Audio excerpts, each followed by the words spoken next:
¿Alguien me podría decir qué significa la prueba en el proceso?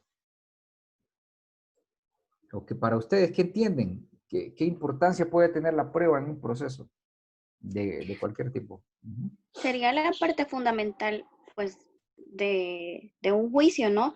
Porque sin prueba, pues no puede usted, valga la redundancia de palabras, ¿verdad? Probar la inocencia o la culpabilidad de la Ujú. víctima, el sujeto. Si hablamos en materia penal, correcto. Muy bien, Andrea. Muy bien. En efecto, es fundamental. ¿Alguien más? Abogado, Ajá, dígame, Alexis. Sí. digamos que en un proceso judicial Ujú, se deben de probar los hechos que son objeto de litigio, ¿verdad?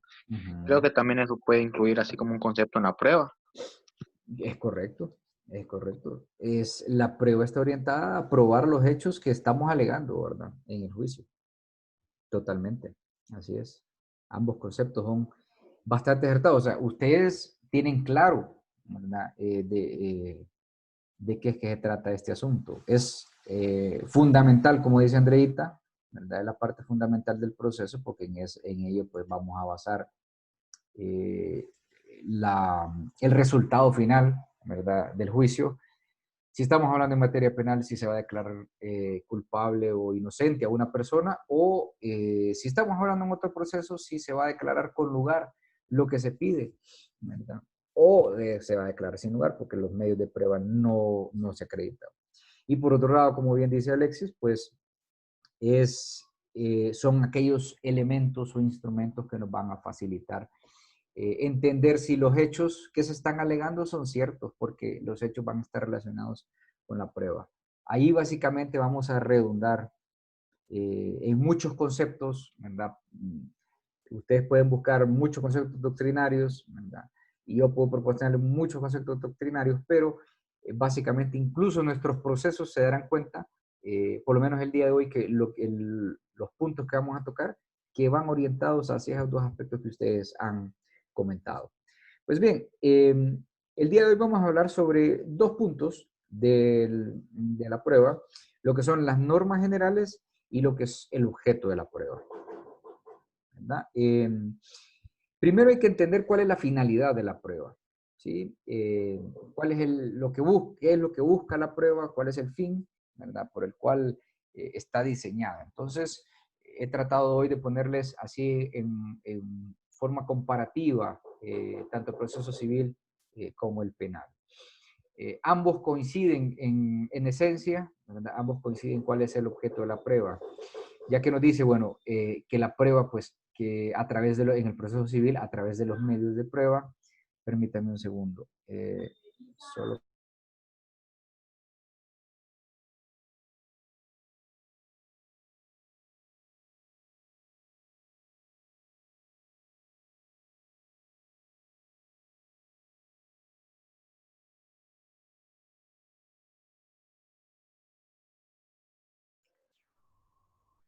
Perdón por la interrupción. Bien, les decía entonces que en el proceso civil se contempla como finalidad del medio de prueba, pues aquellos instrumentos, ¿verdad? Por el cual las partes van a acreditar las afirmaciones de hecho, ¿verdad? Lo que decía Alexis.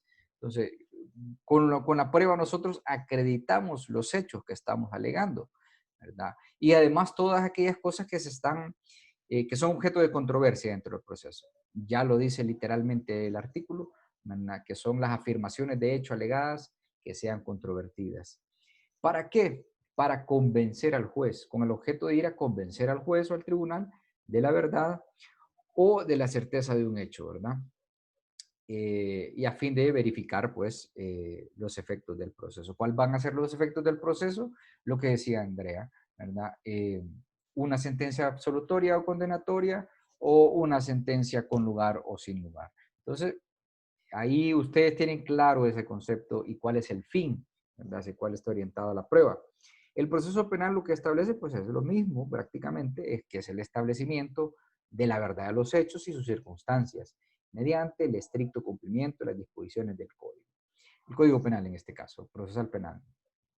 Entonces tenemos claro, ¿no? ¿Cuál es el objetivo? Cuál es el fin? ¿Cuál es el fin que tiene la prueba? demostrar la certeza de los hechos que se alegan para obtener un resultado favorable. Obviamente, si nosotros somos la parte interesada, pues obtener un resultado favorable. Listo, bueno. ¿Hay alguna duda con la finalidad o estamos claros? A mí me quedó Claro. claro, weón. Claro, bueno, si hay dudas, pues me las hacen ir sabiendo, ¿ok? Me las van haciendo saber. Seguimos entonces con la finalidad, avanzamos. ¿Quién tiene la iniciativa probatoria? Bueno, en la, en materia penal, cuando veamos las cargas de las pruebas vamos a entender esto de otra parte.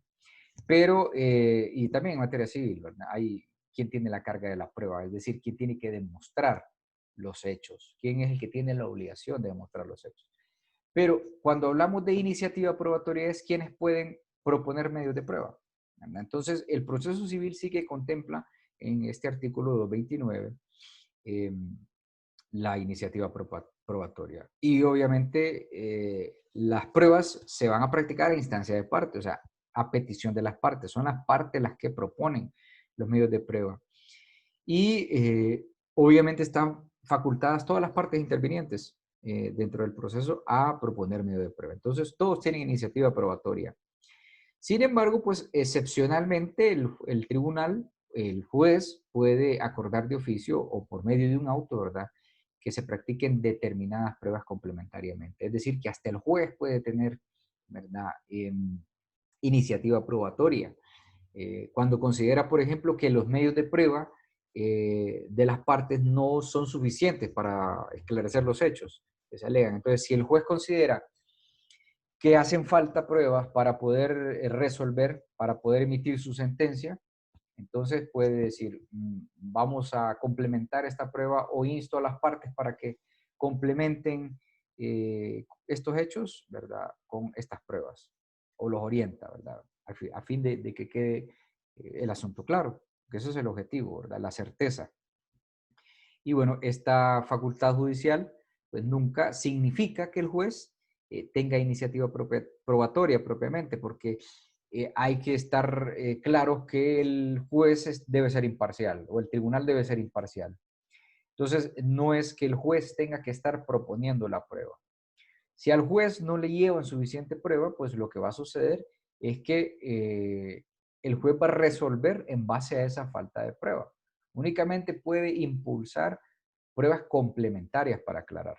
Pero si la prueba es insuficiente, por ejemplo en la materia penal, que pasa mucho que el Ministerio Público aporta prueba insuficiente o muy poca prueba o prueba ineficiente, pues lo que hace el juez es declarar una absolución. ¿Verdad? ¿Por qué? Por falta de prueba. Recordemos que los principios en materia procesal penal establecen aquella disposición en caso de las dudas y que la norma debe favorecer al reo. Entonces, vamos a ver una sentencia absolutoria por esa falta de prueba. El juez no puede estar investigando, ¿verdad?, porque esa es tarea del fiscal, del Ministerio Público. Pero únicamente si el Ministerio Público, por ejemplo, propone un medio de prueba balístico, por decir así, y a esa prueba balística le hizo falta, a ese análisis de esa arma, por ejemplo, eh, se le hizo el análisis de percusión, ¿verdad?, de explosión, de disparo, cuál es la huella que deja todas las, por ejemplo, ¿verdad?, todas las armas de fuego tienen una huella digital prácticamente como nosotros, que es cuando el proyectil es disparado, pues dejan una marca en el proyectil. El cañón, ¿verdad?, tiene unos surcos, por decir así, en el interior, que al pasar la bala, pasa en caliente obviamente, pasa con calor, entonces queda la marca de esa arma. Entonces él hizo ese análisis, digamos, ¿verdad? Pero no se hizo un análisis, por ejemplo, complementario de a qué distancia se disparó, ¿verdad?, si quedó el casquillo no en el área de la escena del crimen, o si se le hicieron al sospechoso pruebas de pólvora, ¿verdad?, en las manos. Entonces, puede en ese sentido sí pedir que se complemente de alguna manera, ¿verdad? Para aclarar, únicamente para aclarar, o porque el juez no entienda tal vez, porque obviamente los jueces no son expertos en balística, ¿verdad? Sino que van a basar únicamente en lo que la prueba que le aporte las partes, pero si la prueba es insuficiente, entonces vamos a ver el resultado al final, ¿no? Y lo mismo sucede en los otros procesos. Entonces, no es sustituir esta función complementaria del juez, no es que se va a sustituir la función de las partes, que son las partes las obligadas, ¿verdad? A probar los hechos. Bien, seguimos entonces, si no hay dudas con eso. Complementando esto de las facultades probatorias que tiene el tribunal, tanto el proceso penal como el civil hablan de estas disposiciones. El proceso civil, pues, le da la facultad al juez de que si necesita aclarar o necesita que se incorporen pruebas complementarias, pues va a oír a las partes, les pone en conocimiento. Le dice, por ejemplo, señor fiscal, a usted me parece que le hace falta un medio de prueba, o señor demandante, me parece que esta prueba que usted ha propuesto relacionada con el hecho primero puede ser complementada con otra prueba para que quede plena certeza para este juzgador. Eso puede ser perfectamente viable, pero hay que oír a la otra parte. Hay que oír, en el caso en materia penal, hay que oír al acusado, o en las otras materias hay que oír al demandado, ¿verdad? ¿Para qué? Para procurar ese principio de contradicción, ¿verdad? Y que ambas partes pues estén sometidas en las mismas condiciones, ¿no? En condiciones iguales, basado como ya lo establece el mismo artículo 229, ¿verdad? Ese principio de contradicción y que la práctica pues sea igualitaria. El juez pues también actuará de esta manera para excluir pruebas que serían impertinentes, ¿no? Si hay pruebas que son impertinentes, también el juez puede establecer esas condiciones, ¿no? Y que no se evacúen. Entonces, de alguna manera, le da facultades probatorias al tribunal.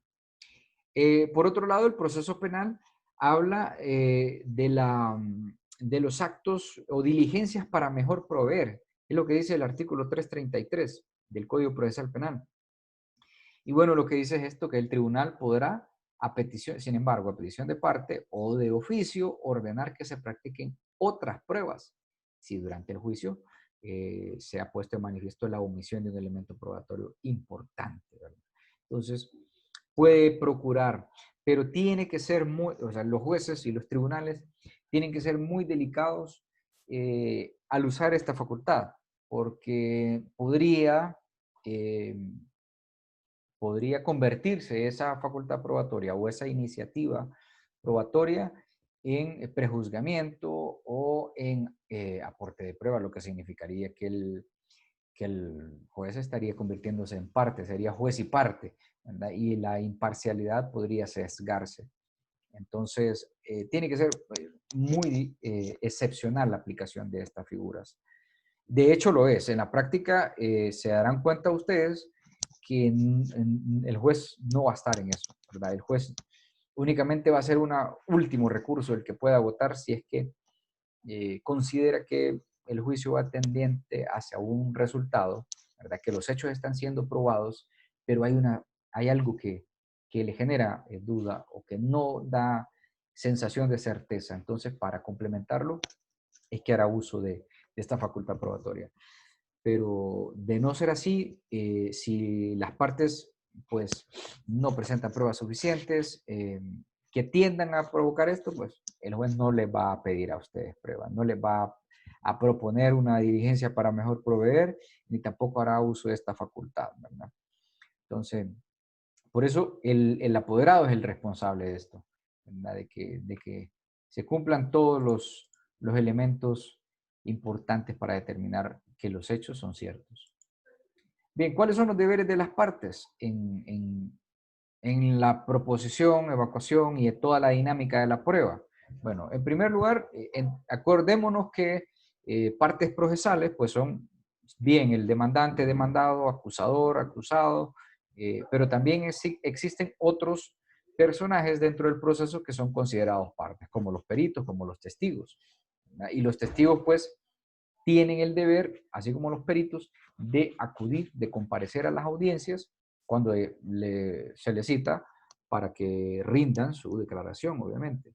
Entonces es deber fundamental de que si a usted como testigo lo citan o si a usted como perito lo citan, comparezca. Caso contrario, puede ser sancionado, ¿verdad?, con una multa de 1 a 3 salarios mínimos. ¿Ya? Vean el nivel de responsabilidad que se exige para estos casos. Y lo mismo con las partes. En los procesos nos daremos cuenta que existe, y ya lo vamos a ver en esta semana, espero, vamos a empezar a ver cuáles son los medios de prueba de los que se hace uso, y existe el interrogatorio de parte, es decir, de que se pueda interrogar al demandado o al demandante o al acusado. ¿Ya? Bueno, el acusado solamente si quiere declarar, pero en el resto de procesos sí, que es un medio de prueba el interrogatorio, ¿verdad? Y lo que pasará es eso, de que deberá comparecer la parte que está siendo citada para declarar.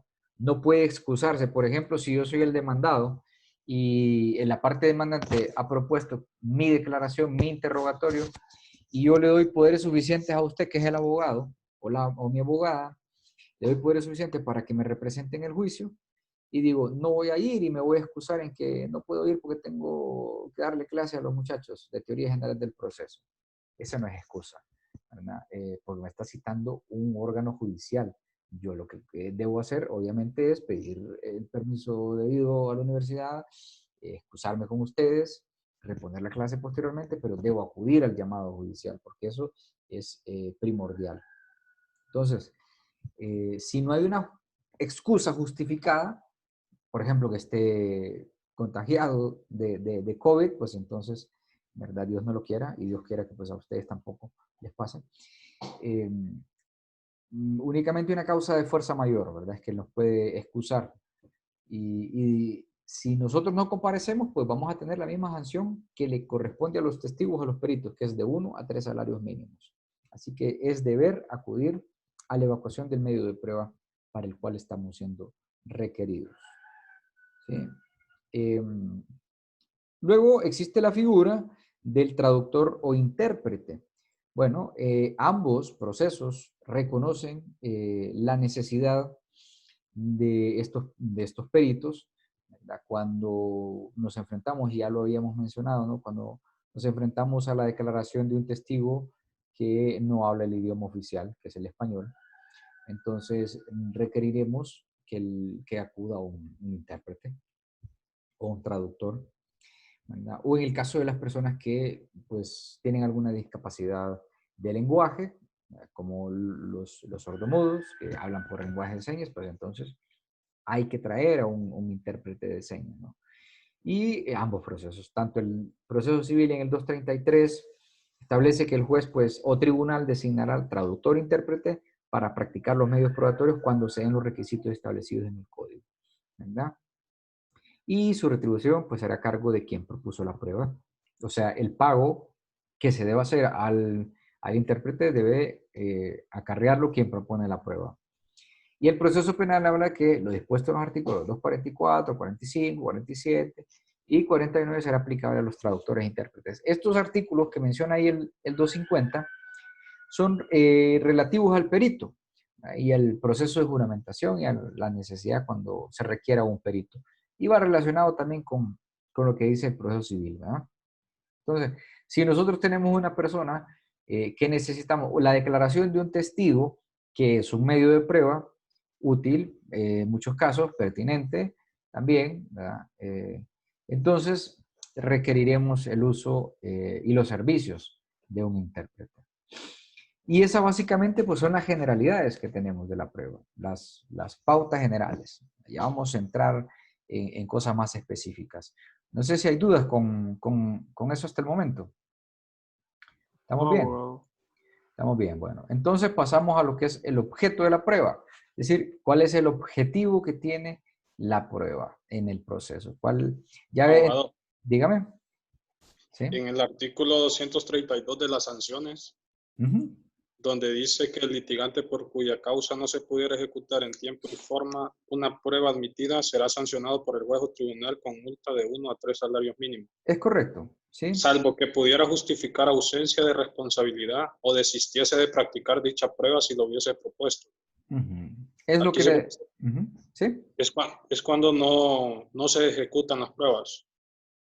Sí, cuando no se ejecuta, o sea, se va a sancionar al apoderado en este caso, ¿verdad? Al litigante o al apoderado, en el caso de que no se pueda practicar la prueba, pero por su responsabilidad. Es lo que les mencionaba, que tanto para los testigos como para los peritos y para las partes litigantes existe ese deber de acudir al tribunal cuando se le es llamado, al juzgado, ¿no? Cuando se le es llamado para tomar su declaración.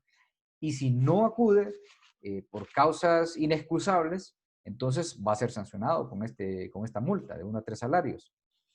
Y puede ser exento de esa multa, ¿verdad? Solamente si es que realmente se ha justificado, ¿verdad? Esa ausencia. Y para Entonces, desistir de o una prueba, abogado, ¿sí? ¿tiene que hacerlo por escrito o solo se lo comunica al juez? Puede ser por ambas vías, ¿ya? Puede ser por ambas vías. En los procesos, vaya, cuando entendamos completamente las partes de los procesos, se darán cuenta cuándo, en qué momento es que se puede hacer. Pero en resumen, en las audiencias, por ejemplo, en materia penal, lo pueden hacer verbalmente, ¿verdad? De desistir. ¿Cuándo se desiste de un medio de prueba? Estamos hablando en este caso de un medio de prueba donde se va a rendir una declaración de un perito o de un testigo, ¿verdad?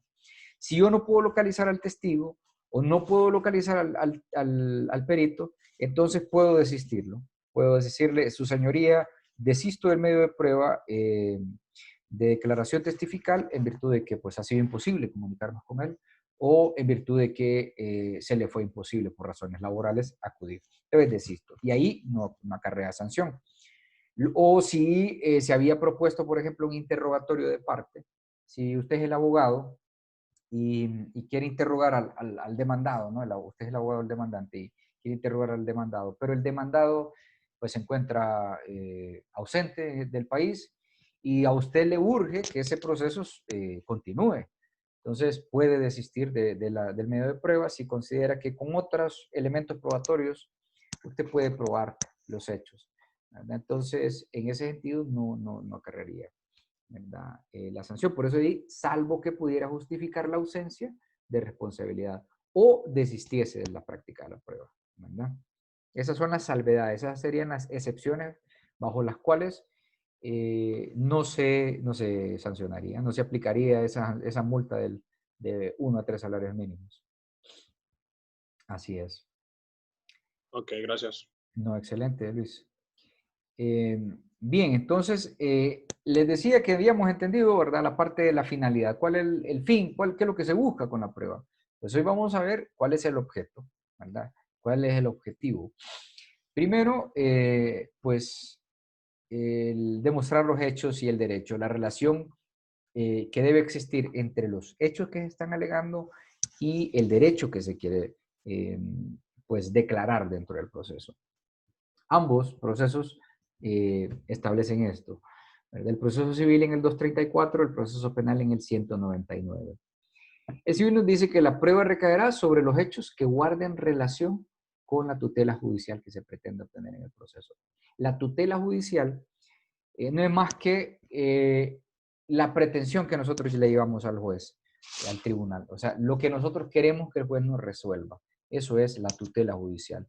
Que el órgano jurisdiccional nos tutele un derecho que nosotros creemos que tenemos, que creemos que nos asiste, ¿verdad? Entonces, la prueba debe recaer sobre eso, sobre los hechos de eso que nosotros queremos que se declare a nuestro favor.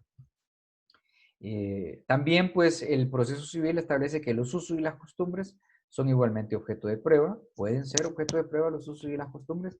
Ya el mismo artículo establece que bajo las reglas de la costumbre y las reglas que el mismo código establezca.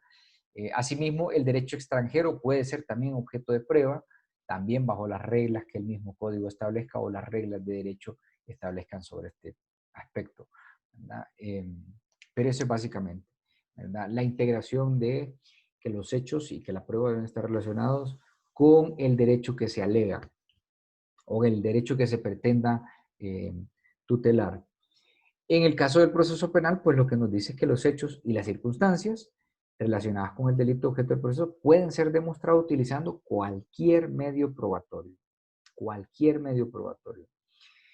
En el código, como les digo, vamos a analizar cuáles son los medios de prueba que establece cada código y los que más se usan, obviamente, pero esta disposición del proceso penal deja la puerta abierta a que si el código no establece, el código no establece la prueba testimonial, que son los testigos, la prueba pericial, la prueba pues de inspección judicial, ¿verdad? Y así, otros medios de prueba, medios audiovisuales o análogos, ¿no? Pero si en el futuro se creara otra posibilidad de medios de prueba, pues entonces ya deja la ventana abierta de este artículo 199 para que se pueda incluir, ¿no? Entonces, cualquier medio de prueba que esté relacionado con los hechos y las circunstancias del delito pueden ser incorporados, ¿verdad? Aunque estos no estén expresamente regulados en el código, ya lo dice el mismo artículo 199. Eso sí, siempre que sean objetivamente confiables, siempre que sean confiables. No es que vamos a meter medios de prueba solo porque sí, o para llenar el expediente, o para querer quizá confundir al mismo juez, ¿no? Si nosotros fuésemos el abogado de la defensa, vamos a buscar esa parte, seguramente no. Hay que introducir medios de prueba confiables, ¿verdad? Objetivamente confiables. De la misma manera, el Ministerio Público, en el caso de la materia penal, debe ser objetivo al momento de proponer sus medios de prueba, ¿verdad? Entonces, básicamente es eso, que el objetivo y la finalidad están íntimamente relacionados, que es proponer los medios de prueba relacionándolos con los hechos y con el derecho. En el caso del derecho civil se habla de una tutela judicial, la tutela de un derecho civil o de cualquier otra materia. Recordemos que es supletorio, ¿no? El proceso civil. Entonces, la tutela de ese derecho que consideramos o creemos nos asiste, y en el plano penal, pues la declaración de un delito, de un tipo penal establecido en una disposición normativa, ¿verdad? Obviamente penal. Entonces, ese es el enfoque. ¿Cuál es la prueba permitida? Bueno, aquí es, seguramente, pues, esto es lo que nos encanta, ¿verdad? Cuando vemos esos famosos debates o esos juicios, cuando los abogados enérgicamente manifiestan objeción, su señoría, la prueba es impertinente, es inútil, es repetitiva, es desproporcionada. Entonces, la prueba permitida está orientada a eso, a cuáles son las pruebas que realmente se van a permitir en el juicio. E incluso, pues, en los interrogatorios es donde vemos esto de las objeciones, ¿no? Y también hay un espacio en todas las audiencias de proposición de medios de prueba donde se abre la ventana para que las partes puedan objetar la prueba del otro, invocando estas disposiciones, invocando el 236 en materia civil y análogos, y el 199 siempre en proceso penal. ¿Qué dice el civil? Bueno, que las pruebas permitidas son aquellas que no se hayan obtenido vulnerando derechos fundamentales, ¿verdad? O en contra de prohibiciones establecidas en las disposiciones legales aplicables. O sea, si la prueba no se tomó vulnerando un derecho fundamental, pues entonces es permitida, ¿verdad? También establece el mismo artículo que no se van a admitir las pruebas impertinentes o improcedentes. ¿Vea? Una prueba que no tenga ningún tipo de relación con el proceso ni con los hechos, pues no es permitida, está claro, ¿verdad? Y son inadmisibles también las pruebas inútiles, ¿verdad? Que no tengan, usted no va a llevar el testimonio de una persona que ni siquiera estuvo en el lugar y que ni siquiera tiene relación, eso es inútil, ¿verdad? Además impertinente y no procede, ¿no? Por ejemplo, ¿cuándo diríamos que una prueba es improcedente? Vaya, si estamos hablando lo que, de una deuda, ¿verdad? Y el objeto de controversia es el título ejecutivo, el pagaré, en el que se suscribió la deuda, no voy a proponer yo como parte un ADN, ¿verdad? Un ADN, porque no tiene nada que ver, es improcedente un medio de prueba de ADN en un documento, si lo que únicamente vamos a probar si se cumple o no esa deuda, ¿verdad? Si se ha pagado o no, ese es el objeto. Entonces es improcedente e inútil pedir otro medio de prueba que no tiene nada que ver con ese proceso, ¿verdad? Eso es lo que se refiere al proceso civil. El proceso penal también dice que pues son pertinentes, o sea, son pruebas permitidas, pertinentes, y se refieren directa o indirectamente al objeto de la investigación. Si es que la prueba es directamente objeto de la investigación y es útil aquella prueba que va destinada a la averiguación de la verdad. Además que es una prueba no es proporcional, una prueba no debe ser desproporcional, perdón, ni excesiva en el resultado que se pretende conseguir. Y bueno, que en el caso de los testigos presenciales, y siendo posible la citación de estos, pues el testimonio de ellos no puede ser discutido por testigos de referencia. Los testigos presenciales son los que han estado presentes en la escena del delito. Y los testigos de referencia son aquellos que tal vez, por ejemplo, un testigo que dije, escuché disparos. Escuchó porque estaba a la vuelta de la esquina. Entonces, obviamente, si nosotros a la vuelta de la esquina perfectamente escuchamos disparos, ¿verdad? O vimos que salió corriendo una persona, es un testigo de referencia, ¿verdad? Pero no presenció la escena del delito, a diferencia que aquella persona que sí estuvo frente a la escena del delito. Entonces, el testimonio del que estuvo enfrente de la escena está por encima del testimonio de aquel de referencia, ¿no? Eso es lo que se refiere el proceso penal en este asunto. Luego tenemos lo que es la prueba prohibida e ilícita. De aquí nace una teoría que es la que voy a hablar después, ¿verdad? En ambos procesos se considera este escenario de la prueba prohibida e ilícita. La prueba prohibida e ilícita es aquella pues, que se toma o que se adquiere vulnerando derechos, garantías procesales establecidas en la Constitución, en las normas procesales, en los convenios, en los tratados internacionales relativos a derechos humanos y ratificados por Honduras. Entonces, o los de que Honduras forma parte. Si vemos ambos artículos, tanto el 237 del procesal civil como el 200 del procesal penal, casi que es una calca del otro, ¿verdad? Entonces, porque la prueba ilícita es aquella que se toma vulnerando estas garantías.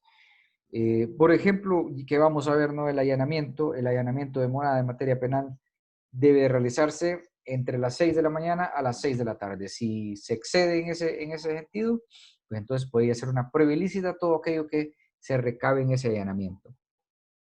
¿Y qué va a suceder? Pues que no, a la hora de llevarse al juicio, se tendrá como prueba prohibida o ilícita y no será analizada, no será valorada por el tribunal.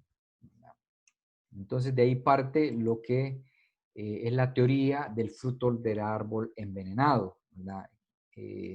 Es una doctrina pues, que hace referencia a todas aquellas pruebas del delito obtenidas de manera ilícita, las cuales pues, definitivamente impiden que en el proceso penal puedan ser utilizadas. Entonces, si usted como Ministerio Público no siguió los procedimientos, vulneró las garantías constitucionales, vulneró las garantías de procedimiento y sustrajo un documento o sustrajo una muestra utilizando fuerza, pues esa prueba, aunque se lleve a un tribunal, aunque sea embalada y siga todas las normas restantes de procedimiento, pero si falló en la obtención de ese medio de prueba, pues va a quedar eso con ese efecto del fruto del árbol envenenado, que es todas las posibles pruebas que se quieran sacar de este acto van a ser nulas, ¿verdad? Y no podrán ser utilizadas en el proceso. En ese sentido, pues queda ese vicio de nulidad en esa prueba. Un ejemplo puede ser como el que les pongo aquí, ¿verdad?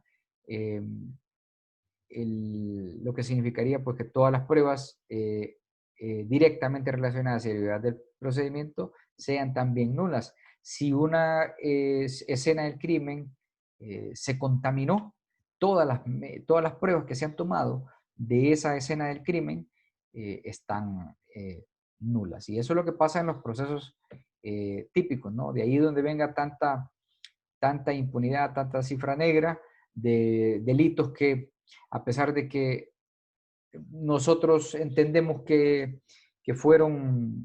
tenemos al sospechoso, que tenemos los elementos suficientes, pero si la prueba no fue tomada lícitamente, entonces no podrá ser incorporada al proceso. O si es incorporada, se tendrá como nula. Y de hecho, de ahí esta teoría nace de aquel evangelio de Mateo, ¿verdad? En su capítulo 17, versículos 17 y 20, que si todo árbol da buenos frutos, pero el árbol malo no da frutos malos, ¿no? Da frutos malos. Entonces no puede un árbol bueno dar frutos buenos, ni un árbol malos, perdón, ni un árbol malo dar frutos buenos. Basada en esa teoría es que nace esta teoría de la prueba prohibida o de la prueba ilícita. Así que en ese sentido está orientada el objeto de la prueba y la finalidad. No sé si ha quedado